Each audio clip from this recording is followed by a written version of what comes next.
오늘 읽은 말씀 중심으로 신앙생활의 레드라인이라는 제목으로 말씀 선포합니다.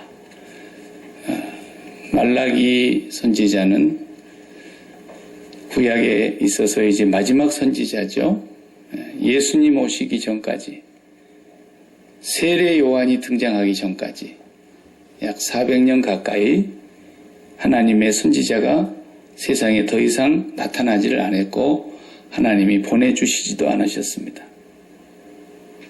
그 오랜 세월 동안 예수님이 오실 때까지 침묵을 지키고 있었는데 그 말라기 선지자의 메시지가 끝으로 오늘 우리에게 너무너무 중요한 메시지입니다.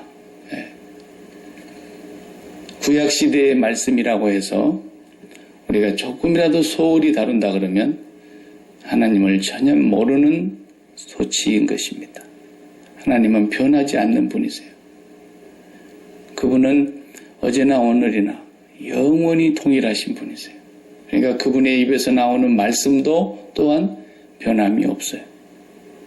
그분의 성품이 바뀌지 않는 분이기 때문에 우리 하나님의 말씀이 말라기 선지자를 통해서 하신 말씀이라도 이 신약시대 이후 교회의 시대를 살아가는 우리들에게 하나님이 하시는 말씀이세요.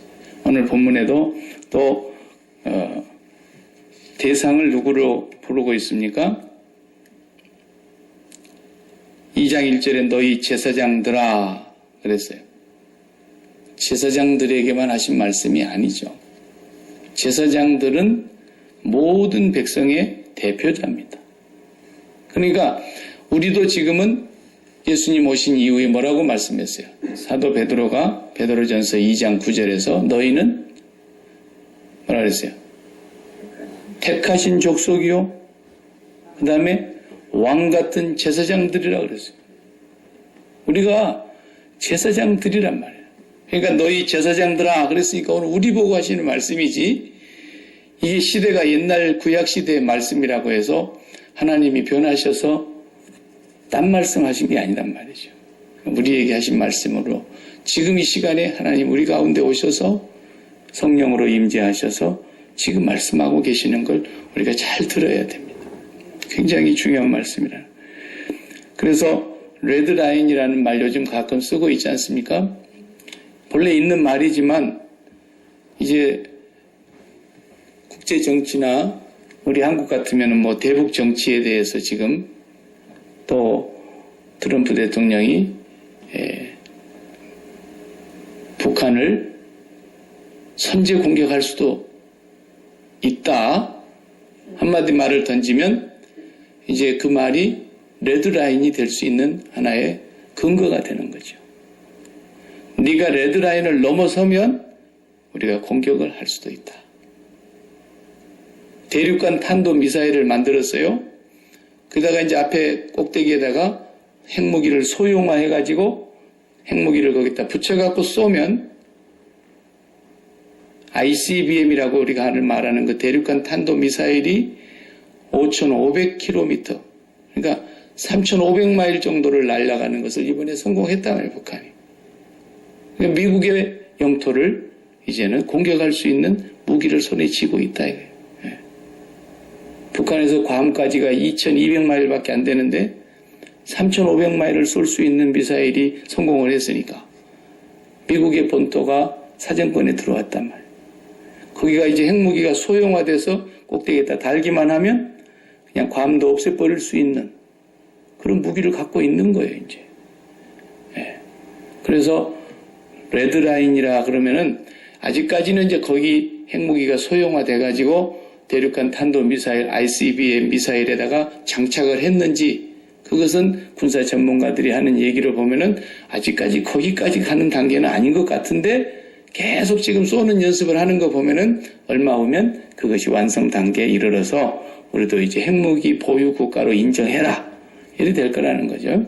그래서 이번에 유엔에서 극단적인 조치를 만장일치로 결의했다. 그게 뭡니까? 레드라인을 넘어서면 더 이상 북한이 이 땅에서 스스로 생존할 수 없을 정도로 옥죄어가지고 극단적인 어떤 조치를 취하는 것을 말하는 거예요. 그때 레드라인이라는 말을 쓰니까 이 레드라인이라는 말을 함부로 쓰면 곤란해지는 거예요. 왜냐하면 이제 레드라인을 넘어섰어. 그러면 뭔가 해야 되는데 다 했는데 말을 안 들어. 너 엄마 말 한 번만 안 들면 너 다리 몽둥이가 두다 부러질 줄 알아. 그랬는데 그렇게 레드라인을 말을 하면 어떡합니까? 애가 잘못하면 그러면 다리 2개 부질러 버려야 되는데 레드라인을 그렇게 말을 하면 안 되죠.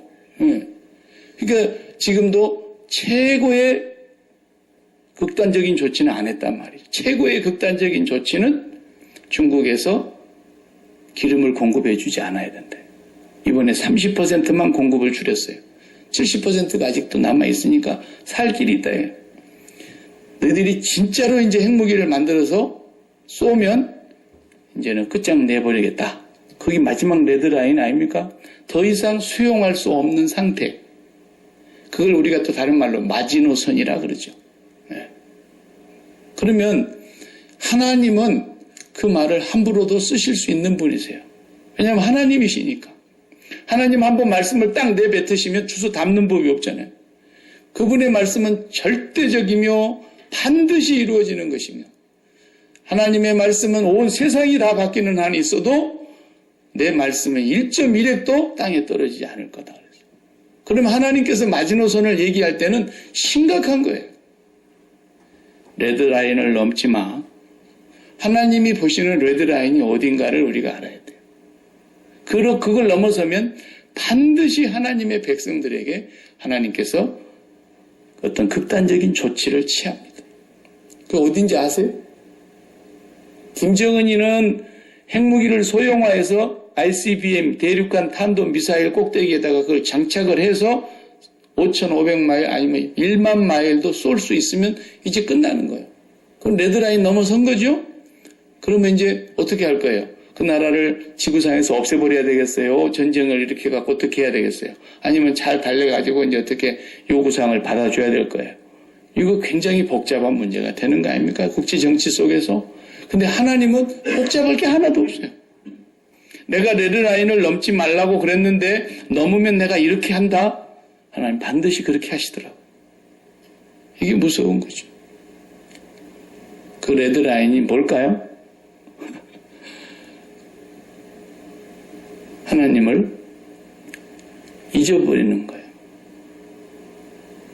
그걸 성경에서 너무 여러 번 모세가 얘기했잖아요. 이스라엘아, 내가 다시 한번 얘기하건대 너희가 이 가나안 땅으로 들어가면 오늘 우리가 여호수아가 그 고백했던 고백으로 가사를 만들어서 이 산지를 내게 주소서 그 불렀잖아요. 너희가 이제 그 가나안 땅에 들어가게 될 텐데 거기 가면은 이제 하늘에서 내리는 만나는 멈춰 안 내려. 거기는 이제 너희가 농사를 지어야 돼. 근데 그 땅은 이집트와 같이 그렇게 관계시설, 수리시설이 잘 돼가지고 그냥 저수지에서 물만 대면 논으로 물이 들어가는 그런 땅이 아니야. 전부 산이고 골짜기고 우리가 다랑쥐 밭이라 그러잖아요. 다랑쥐 밭. 쫙 꼭대기에 나무 베내고 불태워가지고 밭을 일구어서 그 산 꼭대기 중턱에다가 밭을 만들어가지고 비 안 오면 농사 못 짓는 땅. 유대 땅은 그런 땅이라는 거예요.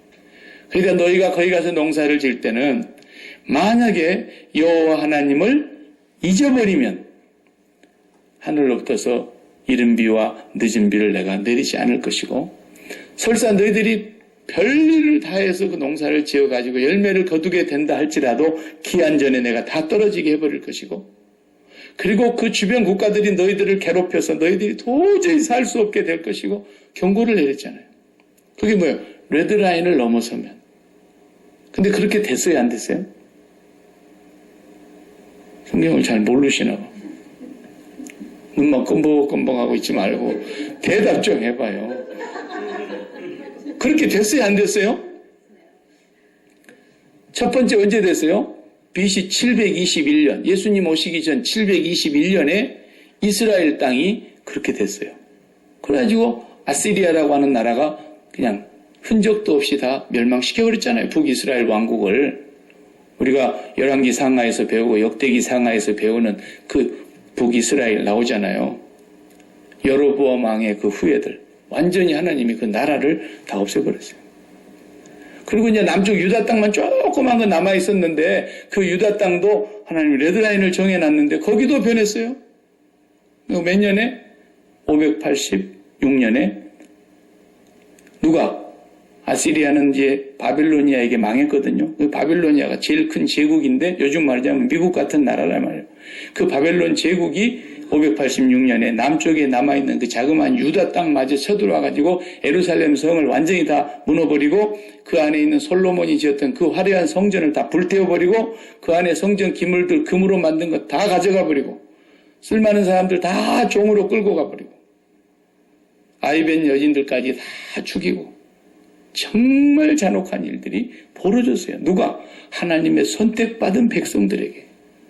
하나님의 레드라인은 반드시 하나님이 경고하고 여기 넘어가면 죽는다는 거예요. 극단적인 조치를 취했어요. 아마 김정은이 제가 그래도 ICBM을 만들어서 핵무기를 붙여갖고 쏘는 걸 할 거예요. 그러면 지금 30% 원유 공급을 중단하라 그래가지고 70%밖에 안 들어가는데 모르겠어요. 중국이 정말로 협력해서 100% 원유 공급을 중단할런지 그럼 그 나라 망합니다. 이게 최후의 극단적인 조치입니다. 이제. 그러니까 이스라엘 백성들 남유다 땅까지 그 레드라인을 넘어가서 여호와 하나님을 잊어버렸어요. 그들이 이제 그 땅에 들어가서 배가 불렀어요. 그 땅에 들어가서 자기들이 지은 양식과 부자가 됐어요. 양이 번성하게 됩니다. 소가 번성하게 됩니다. 약대가 늘어나게 됩니다. 소출이 많아집니다. 이러니까 그들이 배가 불러서 여호와가 누구야? 바알신도 복을 준다는데 우리 바알신을 섬겨보자. 이렇게 하면서 여호와를 잊어버렸다 이거예요. 그랬을 때 하나님은 최후의 극단적인 조치로 외국이 쳐들어와서 그 나라를 아주 존재를 없애버리는 흔적도 남기지 않고 싹 쓸어가 버리는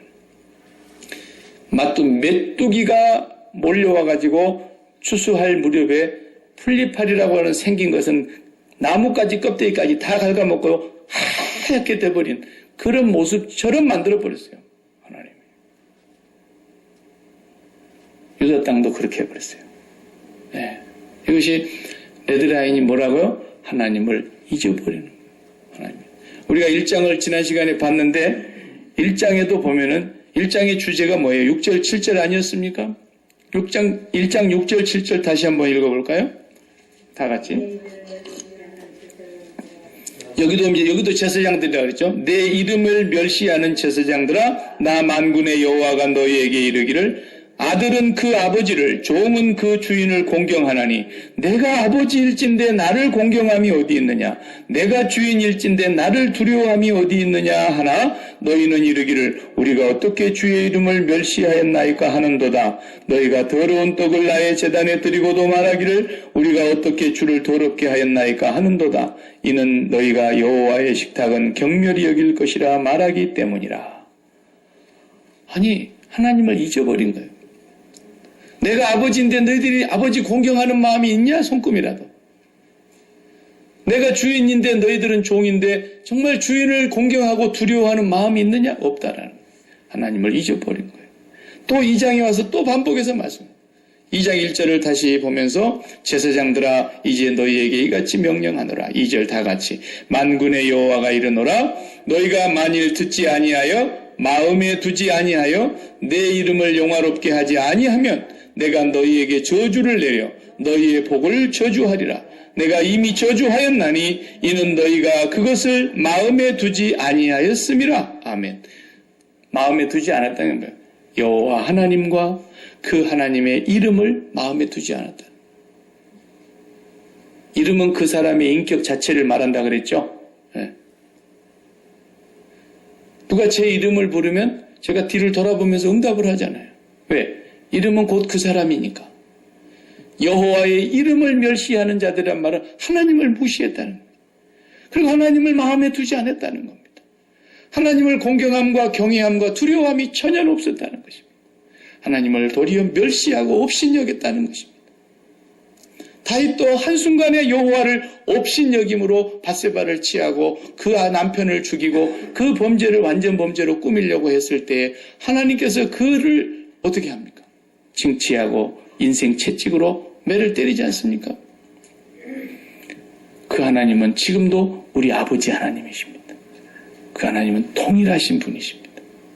우리가 레드라인을 넘어서면 저 밖에 사람들은 레드라인이 없습니다. 아직은. 하나님 안에 들어와 있지 않기 때문에. 그들은 아무도 멸망치 않기를 하나님은 오래 참으시며 기다리고 계시는 분이십니다.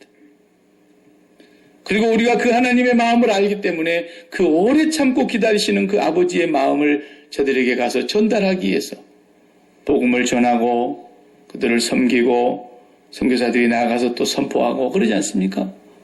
그러나 하나님 안에 이미 들어와 있고 예수를 믿고 들어왔던 오늘 우리들은 어떠냐는 거예요. 우리들은 레드라인이 있는 거예요. 왜? 이스라엘 백성이 어떤 사람들입니까? 하나님께서 이 지구상에 그 많은 수많은 민족이 있는데 전능하신 하나님이 온 우주를 창조하신 하나님이 이 지구상에 유일하게 딱 한 민족만 직접 대면해서 말씀하시고 역사하시고 구원하시고 용서하시고 사랑을 베푸시고 기적을 행하시고 은혜를 내려주시고 와, 우리 질투나요, 질투나. 우리 민족을 그렇게 했으면 얼마나 좋아요. 예? 근데 하나님 이스라엘이라는 나라를 세계 어느 민족도 그런 나라가 없어요. 이스라엘이라는 한 나라를 하나님이 정하시고 그 나라에게 복을 내리시는데 이집트와 같은 그런 강력한 제국 아래서 400년 넘도록 종살이를 하고 있는 도저히 자기들로서는 해방을 받을 수 없는 그곳에 하나님이 찾아가셔서 이집트의 바로 왕을 코를 납작하게 만들고 이집트의 그 바로 왕의 그 강력한 전차 부대 군대를 꼼짝 못하게 홍해바다 물속에다 가두어 놓고 수장을 시켜버리고 그리고 6월절 어린 양의 피를 발라서 그 집 안에 들어가게 해놓고는 그 피 아래 있지 아니한 애굽 땅에는 짐승 새끼며 첫 새끼, 사람의 자식이면 첫 아들 모든 것들을 다 죽여버리는 그런 역사를 일으키신 하나님이 이스라엘을 그렇게 사랑하신 거예요. 우리 대한민국을 사랑하신 것이 아니었고 그렇게 하나님은 그 민족을 세계 역사의 어느 민족에게도 그렇게 하신 적이 없잖아요. 율법을 주십니다. 시내산에서 나타나셔서 모세를 불러올려서 직접 말씀하시고 계명을 주시고 그리고 이제 광야 생활을 해나가는데 세상에 40년 동안을 200만이나 가는 그 많은 숫자가 살아가는데 동사 한 명도 지은 사람이 없는데 그 사람들을 다 먹여 살립니다. 굶어 죽은 사람 한 명도 없었고 옷이 헤어져서 못 입은 사람이 없었고 신발이 부르틀어서 광야를 못 걸어갈 사람이 없게 하셨습니다. 하나님은 그 민족을 그렇게 사랑하셨습니다. 그리고 그 민족이 특별히 잘나서 유별나서 그런 것이 아니라 모든 민족 가운데 가장 작은 민족이라 그랬습니다. 그 민족에게 아브라함을 보내셨고 모세를 보내셨고 다윗을 보내셨고 마침내 예수 그리스도까지 보내셨는데 그들은 끝까지 하나님을 거역하고 하나님을 잊어버렸습니다. 예배도 있었고 제사 드리는 것도 있었고 성전도 있었고 회당도 있었고 율법도 있었고 제사장들도 있었고 선지자들이 있었건만 그들은 하나님을 잊어버렸습니다. 그래서 이제 BC 586년과 721년 두 번 큰 홍역을 치른 이 민족이 다시 포로 생활에서 돌아와가지고 성전을 지었지 않습니까? 430년경에 성전을 다시 지었는데 그 성전이 또다시 누구에게? 로마로 말미암아. 예수님이 이 땅에 왔다가 승천에 가시고 한 40년쯤 지났을 때 AD 70년경에 로마의 티투스 장군이 이끄는 군대로 인하여 유대 땅이 함락이 되고 마지막 남아있는 그 한 무리가 있었습니다. 그 무리들은 끝까지 항복하지 않고 항거하다가 어디로 도망갔냐면 마사다라고 하는 높은 자연 천연 요새 바위로 이루어져 있는 산꼭대기로 올라갔어요. 그 위에는 편편한데 거기서 그들은 동굴을 만들고 거기서 살면서 아무도 그 절벽을 못 올라오니까 그러자 로마는 그 절벽을 마지막 함락시키기 위해서 그 성벽과 똑같은 높이의 옆에 다른 성을 쌓습니다. 이야, 지독하지요. 그래가지고 그 성을 연결을 해가지고 들어가 보니까 유대인들이 로마의 사람에게 죽기 싫다 그래가지고 성벽이 다 완성이 돼서 이제 건너오면 죽으니까. 모든 부모들이 자식을 다 죽입니다. 그리고 형제가 형제를 죽입니다. 그리고 마지막 남은 두 사람이 한 사람을 찌르고 마지막 남은 최후의 한 사람이 자결을 하면서 들어가 보니까 그 안에 모든 사람이 다 죽어 있어요. 로마에게 승리를 안겨주기 싫어서 그들이 그렇게 함으로써 유대 땅이 영원히 이 땅에서 자치를 감추고 망했습니다. 1948년 7월에 이스라엘이 유엔으로부터 최초의 독립국가라고 하는 말로 선포되기까지 그 2000년 동안 나라가 없어졌어요. 그때로부터. 하나님이 선택한 백성인데 아브라함의 자손이라고 그렇게 큰 소리 쳤던 그 사람들인데 지금도 그 사람들이 돈을 제일 많이 벌고 세계에서 제일 돈 많은 부자가 유대인들이라고 얘기하지만 그러면 뭐합니까? 예수 그리스도를 영접하지 아니한대. 끝까지 하나님을 거역하고 멸시하고 하나님의 이름을 경외하지 아니하고 그의 보내신 자 예수 그리스도를 받아들이지 않는 자는 하나님이 그렇게 세계 열방 가운데서 복을 주셨을지라도 그 복을 저주해버리겠다. 오늘 2절에 보니까. 분명히 복을 주셨음을 전제하고 하신 말씀 아닙니까? 내 이름을 영화롭게 하지 아니하면 내가 너희에게 저주를 내려 너희의 복을 저주하리라 그랬어요. 이미 복 주셨는데 그 복 받은 것을 하나님이 저주로 바꾸시겠다는 거예요. 내가 이미 저주하였거니와 너희가 그것을 마음에 두지 아니하였음이니라. 하나님을 마음에 두지 아니한 자. 이 사람은 신앙의 레드라인을 넘어간 사람이에요. 제가 젊었을 때 그 사진 찍기를 참 좋아했어요. 요즘은 사진을 거의 많이 못 찍는데 괜히 이제 사진기가 있으니까 여러분 얼굴이나 하나씩 찍어보고 심심풀이로 이렇게 그러는 거죠.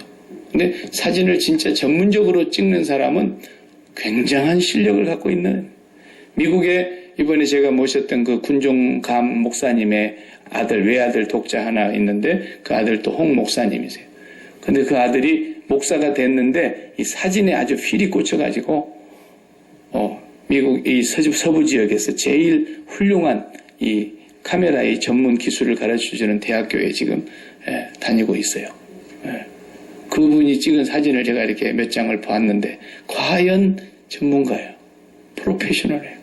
사진으로 그 밑에 아무 글씨가 없는데도 사진만 보면 무슨 말을 하고 있는가를 알 수 있을 정도로 사진을 찍어내는 거예요. 대단한 거죠. 사진에게 있어서 제일 중요한 건 대상성과 조형성이라는 두 가지인데 대상성이라는 건 아시죠? 뭔가 찍는 대상이 있어야 되는 거 아니에요? 아무것도 없고 깜깜한 데서 그냥 깜깜한 걸 찍으면 뭐 찍어지는 게 있습니까? 앞에 피사체가 있어야 되는 거죠. 그 대상성. 그것을 찍어내야 사진이 되는 건데 그것만 찍는다고 해서 사진이 아닙니다. 우리가 그냥 이렇게 휴대폰 가지고 그냥 이렇게 찍어가는 건 사진이 아니에요, 사실은. 예. 그리고 사진에서 조형성이 그 다음에 중요합니다. 조형성이라는 건 뭐냐면 대상을 놓고 찍되 각도를 어느 각도에서 찍을 거냐는 거예요. 예. 어떤 사람은 정면에서 찍으면 꼭 얼굴이 안 좋게 나온다고 옆에서 찍어달라고 그러잖아요. 예. 어디서 찍느냐가 중요한 것이에요. 각도, 그 다음에 밝기, 구도, 이 모든 것이 조형성입니다. 이 두 가지가 잘 맞춰야 되는 거예요. 그 중에 이제 많은 것이 있는데 접사 사진이라는 게 있어요. 접사. 들어보셨어요? 장로님 한 번만 카트 한 번 딱 넘겨봐요. 제가 그래서 한번 보여드리려고 하죠. 보세요. 이 접사라고 하는 것은 렌즈가 달라요. 굉장히 비싼 렌즈인데 이 접사는 저렇게 꽃 위에 잠자리가 와서 앉아있거나 벌이 와서 앉아있거나 무당벌레가 앉아있거나 나비가 앉아있을 때 꽃을 찍으려고 하는 것이 아니라 저 곤충을 찍으려고 그러는 거예요. 그 곤충 중에서도 일부분만 렌즈로 잡는 거죠. 화면이 지금 이렇게 해상도가 떨어지는 것이라 그렇지 저 진짜 사진은 얼마나 선명한지 몰라요. 그래서 잠자리 눈 딱 조금만 찍는 거예요. 너무너무 선명하게 찍어내는 거죠. 그러다 보면은 잠자리 눈만 초점이 딱 맞아 있는 것이고 나머지는 다 흐리잖아요. 그 배경이 꽃은 꽃인 것 같은데 뭔 꽃인지도 잘 안 보이고 흐릿하게 다 초점이 없어져 버리죠. 그죠? 이것을 접사라 그래요. 넘어가십시다. 접사라고 하는 것은 바로 내가 찍으려고 하는 그분만 초점을 정확하게 맞춰서 흔들리지 않고 그걸 찍어내는 거죠. 그러다 보면 그 주변에 있는 모든 피사체들은 초점이 다 없어져 가지고 흐려져 버려요. 볼 것도 없어요. 예수 믿는 사람들의 신앙생활하는 데 있어서 이 신앙생활의 레드라인을 넘어가지 않으려면 제일 중요한 것이 이 사진 찍는 것과 비슷해요. 대상성과 조형성이에요. 그 대상이 누구겠어요? 하나님이시죠. 절대로 우리가 초점을 놓치지 말아야 될 분이 하나님이세요. 다른 데 초점을 두면 접사는 절대로 찍어지지가 않아요. 내가 찍으려고 하는 그곳에다 초점을 맞춰야 돼요. 내가 대상으로 영원히 마음에 모셔야 될 그분을 마음의 카메라로 초점을 딱 맞춰야 돼요. 어떤 사람은 돈에다 맞춰놓고 있는 거예요. 이 사람은 어떤 사람? 돈에 대하여 정직한 사람이라 그랬어요. 어떤 사람은 건강에다 초점을 맞추고, 어떤 사람은 성공에다 초점을 맞추고, 어떤 사람은 자식한테다 초점을 맞추는 거예요. 초점이 거기에 있어요. 그리고 하나님은 흐릿한 거예요. 보이지도 않고 느껴지지도 않고 잡히지도 않고 아무 감각도 없는 그런 하나님을, 죽은 하나님 같은 분을 내 자식을 위해서 와달라 그러고, 내 사업을 위해서 도와달라 그러고, 내 명예를 위해서 어떻게 해줘, 이번에 꼭 되게 해달라 그러고, 맨 그런 식으로 하나님 섬기는 사람들, 이건 다 우상을 숭배하는 거라 그랬어요. 우상을. 그래서 오늘 본문에서 제일 심각하게 지적하고 있는 것이 뭔가 보세요. 자, 2장을 우리가 읽었는데 3절 같은 데는 뭐 읽으면 이해가 될 거예요. 3절을 잠깐 보겠어요. 보라, 내가 너희 자손을 꾸짖을 것이요 똥. 성경에 아주 원색적인 표현했어요. 똥. 그건 너희의 절기의 희생의 똥. 짐승 잡으면 짐승이 죽으면서 막 똥을 싸잖아요. 그 짐승의 희생의 똥을 어떻게 한다고요? 너희 얼굴에 발라버리겠다. 똥으로 화장을 해주겠다는 거예요. 레드라인을 넘어간 사람을 하나님이 이렇게 싫어하는 거예요. 얼굴에다 똥을 발라버리고 싶다는 거예요. 하나님을 잊어버릴 수 있냐는 거예요. 어떻게 세계 열방민족 어느 민족 가운데도 너희들에게 내가 베풀어준 그런 사랑을 베풀어준 민족이 있냐. 오늘 우리도 마찬가지예요. 우리가 뭐 잘난 것이 있어서 그렇습니까? 하나님 앞에서 앞으로 가능성이 보여서 그렇습니까? 왜 우리를 택하여 예수 그리스도를 보내시고 그리스도께서 우리를 위하여 그 피 흘리시며 십자가에서 저주의 고난을 받으셨냐는 것입니다. 나를 구원하기 위해서. 우리가 가끔 보면 옛날에 미국과 베트남이 이렇게 전쟁을 해가지고 미국이 졌잖아요. 그래서 미군 병사들이 거기에 미처 탈출하지 못한 사람들이 포로로 많이 잡혀 있었는데, 거기서 뭐 훌륭한 정치인도 잡혀 있었고, 훌륭한 국가에 아주 정보를 많이 가지고 있는 장군도 잡혀 있었고, 그러다 보니까 특수부대를 보내가지고 그 장군 하나를 빼내오는 그런 전쟁을 그리는 영화들이 많이 있었잖아요.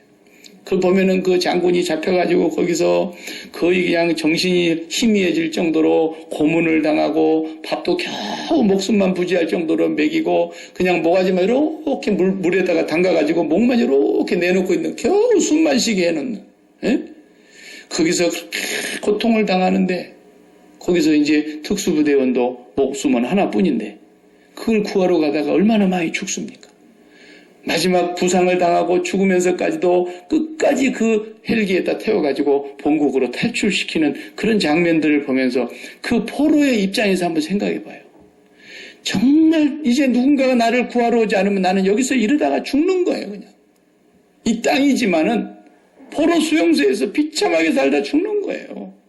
그런데 나를 구하기 위해서 국가에서 그 많은 돈을 들여서 그 많은 특공대원들을 양육해가지고 그 사람들도 목숨은 하나뿐인데 죽으면서까지도, 부상을 당하면서까지도 그 사람을 건져내기 위해서 얼마나 그 장면들이 감동을 줍니까?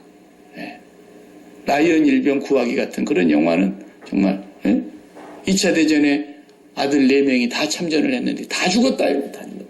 이제 막둥이 하나 남아있는데 이것을 전쟁터에서 빨리 빼갖고 와라. 이 집에 씨가 마르게 생겼다. 그래서 그 중대원들을 보내지 않습니까? 중대장까지 다 죽어요. 다. 한 명도 남김없이. 그런데도 그 일병 하나를 구해오기 위해서 전쟁터에 들어가가지고 얼마나 갈등 생기겠어요. 아니 지 목숨이나 내 목숨이나 일병 그거 병사 하나 그거 살리자고 중대장부터 시작해서 중대원들 다 죽었거든요. 그런 죽음도 너무너무 숭고한 죽음인데 그래도 그건 이 땅에서 잠깐 있다가 없어질 목숨 구한 겁니다. 목숨. 그러나 예수 그리스도께서 우리에게 오셔서 구한 그 생명은 잠깐 있다 없어질 그런 안개와 같은 목숨이 아니잖아요. 제발 나사로를 보내어 내 혀끝에 물 한 방울만 찍어주십시오 하고 애원하는데도 거기를 갈 수 없는, 그렇게 고통스러운 곳에서 물 한 방울 찍어주는 것조차도 자비가 없는 영원한 저주를 받아 하나님의 심판을 면치 못할 저주받은 백성의 자리에 있는 우리를 하나님이 찾아오셨다 이거 찾아오셨다. 성령을 보내주셨다 이겁니다. 그분을 믿고 그분을 알고 그분의 사랑을 깨닫게 해주셨다 이겁니다. 아무리 우리가 이 땅에서 사는 동안에 큰 문제가 나에게 터진다 한들 그 예수 그리스도가 죽은 일보다 더 큰 일이 있겠어요? 그분이 돌아가신, 그분이 저주받으신 그 사건보다도 더 소중하고 더 큰 일이 있냐고요. 우리가 그분의 그 십자가의 죽음을 기억한다면 하나님을 어떻게 잊어버릴 수가 있겠어요? 그런데 하나님을 잊어버리더라는 거예요. 잊어버리더라는 거예요. 왜? 배가 부르니까. 배가 부르니까. 그리고 레드라인을 넘어서는 것입니다. 세상 밖에 있는 사람은 하나님을 알지 못하기 때문에 레드라인 자체가 없지만 우리는 레드라인이 있는 거예요. 거기를 넘어서면 하나님은 반드시 하나님의 사랑의 채찍으로 인도하십니다. 하나님이 징치하십니다. 어떤 방법으로든지 하나님은 극단적인 선택으로 마지막까지 우리를 숨통까지 조여오실 수 있는 분이십니다. 그래서 끝까지 하나님께로 그 마음을 돌려놓고야만은 절대로 포기하지 아니하시는 하나님의 사랑. 그러기 위해서는 하나님 때로는 우리를 원치 않은 길로도 인도하시거든요. 살다 보면 제일 우리에게 큰 문제가 길입니다. 길. 왜 내 길하고 하나님의 길하고 안 맞냐는 거예요. 이스라엘 백성이 망한 것은 딱 그것 때문입니다. 여기 4절에서 제일 중요하게 여기고 계시는 말씀이 나옵니다. 만군의 여호와가 이르노라 내가 이 명령을 너희에게 내린 것은 레위인과 세운 나의 언약이 항상 있게 하려 함인 줄 너희가 알리라. 레위와 세운 나의 언약은 생명과 평강의 언약이라. 내가 이것을 그에게 준 것은 그로 경외하게 하려 함이라. 그가 나를 경외하고 내 이름을 두려워하였으며 그의 입에는 진리의 법이 있었고 그의 입술에는 불의함이 없었으며 그가 화평함과 정직함으로 나와 동행하며 많은 사람을 돌이켜 죄악에서 떠나게 하였느니라. 이 레위 언약이 제일 중요하다는 거예요. 하나님을 잊어버리지 않으려면 반드시 기억해야 되는 것이 뭐냐? 레위 언약이라는 구약시대의 말을. 구약의 표현이에요. 레위가 뭐하는 사람이에요?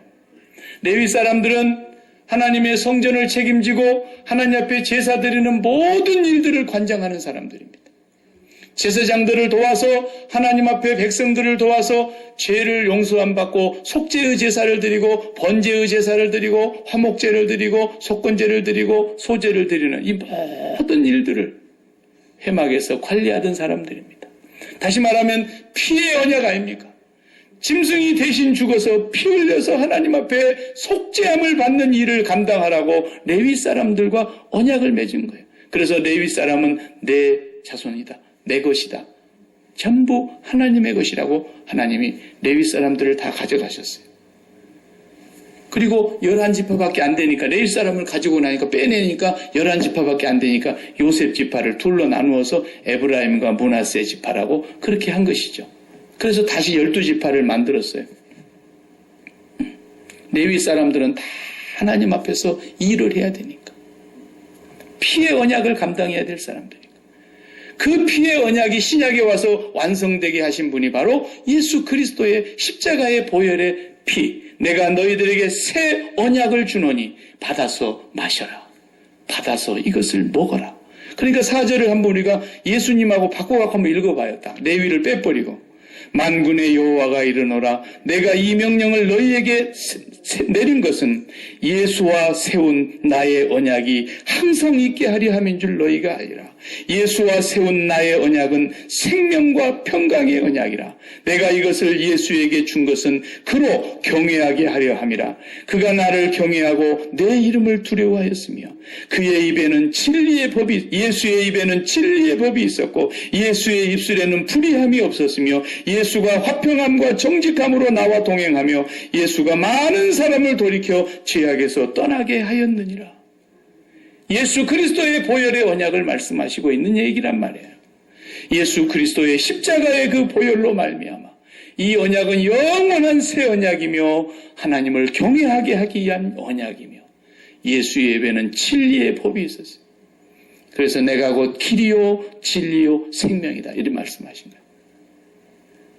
이스라엘 백성들이 광야에서 망한 이유를 보세요. 처음에 뭐 때문에 망합니까? 길로 인해서 망합니다. 길로. 구약성경 민수기를 보면은 길로 인해서 망한 장면을 제가 한번 읽어드릴 테니까 잘 들어보세요. 백성이 호르산에서 출발하여 홍해의 길을 따라 에돔 땅을 우회하려 하였다가 길로 말미암아 백성이 마음이 상하니라. 길로 인해서 마음이 상했다니까. 길. 이 길이 중요한 거예요. 이렇게 그냥 곧장 가면은 바로 가나안 땅에 그냥 한 보름이면 가겠는데 이걸 이 뺑뺑 돌아서 가게 하니까 너무너무 속이 상한 거예요. 하나님 앞에 막 원망하기 시작했어요. 왜 가까운 길 놔두고 이렇게 우리를 힘들게 뺑뺑 돌리십니까? 그러면서 원망합니다. 자, 민수기 21장 5절에 하나님이 백성이 하나님과 모세를 향하여 원망하되 어찌하여 우리를 애굽에서 인도하여 내어서 이 광야에서 죽게 하는가? 이곳에는 먹을 것도 없고 물도 없도다. 우리 마음이 이 하찮은 음식을 싫어하노라 하매 여호와께서 불뱀들을 백성 중에 보내어 백성을 물게 하심으로 이스라엘 중에 백성 중에 죽은 자가 많은지라 그래서 백성이 모세에게 이르러 말하되 우리가 여호와와 당신을 향하여 원망함으로 범죄하였사오니 여호와께 기도하여 이 뱀들을 우리에게서 떠나게 하소서. 모세가 백성을 위하여 기도하매 여호와께서 모세에게 이르시되 불뱀을 만들어 장대 위에 매달아라. 물린 자마다 그것을 보면 살리라. 모세가 놋뱀을 만들어 장대 위에 다니 뱀에게 물린 자가 놋뱀을 쳐다본 즉 모두 살더라. 길로 인하여 원망하다가 다 물려 죽었다니까요. 여기서 말하는 이 길이 뭐냐면 하나님이 정하신 길이라는 뜻이에요. 아이고 그냥 아스팔트 길 놔두고 왜 이렇게 돌짝밭길로 가냐 그런 얘기가 아니라 하나님의 길이 있다는 거예요. 하나님의 백성들이 가야 할 길. 그 길을 떠나면 반드시 하나님께서 징치하신다는 것입니다. 그 길이 뭐냐? 바로 예수 그리스도를 말하는 거예요. 내가 곧 길이다라는 거예요. 그리스도를 떠나고는 하나님께로 나아갈 수 있는 길이 없어요. 그리스도를 떠나는 순간 우리는 하나님을 잊어버린 것이에요. 그리스도를 떠나는 순간 우리는 하나님을 멸시하고 거역하는 거예요. 그래서 길로 인하여 전부 망하고 불뱀에 물리고 막 그럽니다. 그때 모세에게 하나님께서 불뱀을 모형을 만들어서 장대 위에 높이 달고 가서 물린 사람들마다 그걸 쳐다보라 그래라. 쳐다본 즉 여러분 쳐다본다는 거 굉장히 중요한 얘기예요. 안 쳐다봐요. 얼마나 사람들이 이 완악한지 안 쳐다봅니다. 무슨 얘기인지 아세요? 저도요 몸이 처음으로 아파 보니까 주야 그러면서도 어디가 쳐다봐지냐면 내 아픈 데가 쳐다봐지더라니까. 이게 사람이더라고. 주야 기도하는데도 내 아픈 곳이 마음으로 바라다 봐진다니까. 무슨 얘기인지 아세요? 아파 보신 분들 아시죠? 네. 그러더라고요. 정말 이 초점이 아픈 데가 초점이 맞아. 아픈 데가 초점이 거기로 맞은다니까. 이게 접사가 엉뚱한 데 찍어지는 거야 지금. 내가 거기서 빠져나오는데 오히려 힘들어요. 아픈 것이 문제가 아니더라고. 이 아픈 데를 바라보지 아니하고 주님을 더 간절히 바라보고 싶은데 아픈 데를 바라보게 만드는 것이 이게 병이더만요. 예. 예. 이게 사람이에요. 그래서 제가 끝까지 초점을 하나님께로 맞추려고 그것과 싸웠지 병하고 싸우는 것이 문제가 아니더라고. 그 아버지 앞에 초점이 딱 맞춰지는 순간이 되면 병이 아무것도 아니더라고. 아무것도 아니에요, 병이. 내 마음에 생명과 평강이 임하는 거예요. 예수 그리스도와 초점이 맞춰지는 순간부터서 내 상황이 어떠냐가 문제가 되는 게 하나도 없어지는 거예요. 예수 그리스도로 말미암아 우리에게 생명과 평강의 언약을 주시려고 그런 거라는 거예요. 그것이 어디서 오겠어요? 이 땅에 없어요. 하나님은 오늘 우리에게 그 평강을 주시려고 예수 그리스도의 언약을 우리에게 주신 겁니다. 그 언약을 날마다 바라봐야 초점이 흐려지지 않고 하나님을 바라다보는 초점이 흐려지지 않는 거죠. 그 하나님을 바라다볼 때마다 성령께서는 우리 마음에 참 생명과 평강의 언약으로 이루어 주시는 것이에요. 그것으로 우리가 세상이 좀 힘들어도 반드시 하나님은 길을 정해놓고 하나님이 일부러 우리를 고생시키고 일부러 우리를 골탕 먹이고 절대 그런 분은 아닙니다. 하나님의 길은 반드시 답이 있고 길이 있는 거예요. 하나님이 반드시 예비해 놓으시고 우리를 그 길로 인도하시는 거예요. 그래서 감당치 못할 시험 당하는 걸 절대로 허락지 않으시고 시험 당할 즈음에 반드시 피할 길을 열어두시고 하나님은 그런 분이세요. 빌립아 이 많은 사람들을 어디서 떡을 사다 먹게 하지? 그러니까 아이고 그 간에 기별이라도 갈라게 하려고 해도 200데나리온 갖고 안 되겠는데요. 그런데 뭐라 그랬어요? 예수께서 친히 어떻게 하실 것을 아시고 빌립을 시험코자 하심이라 그랬어요. 빌립을 통해서 엄청난 하나님의 능력과 하나님의 놀라운 계획과 생각할 수도 없는 비밀을 알게 해주시려고 그런 거라니까요.